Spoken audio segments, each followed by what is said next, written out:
Hi everybody, this is my time of year. I love Christmas. I love the idea that we are closing one year and walking skillfully into a new year. I hope we've developed skills this year. That's what my work is all about. It's about teaching and training people on every continent how to do woodworking using the methods that I've used throughout my life. And I hope you've enjoyed this year as much as I have. I have enjoyed making.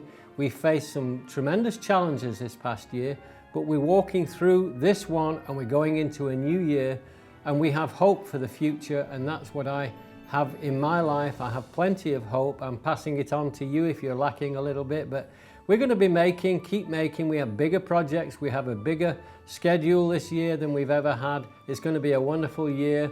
I've just finished up a dining table that's going out this week, and I'm closing out on this rocking chair. I just have the arms and the rockers to do, put some finish on it, and that will be finished. That will be the conclusion of all my projects this year. So I do hope you have a wonderful Christmas, a wonderful New Year, and I'll see you in the new year.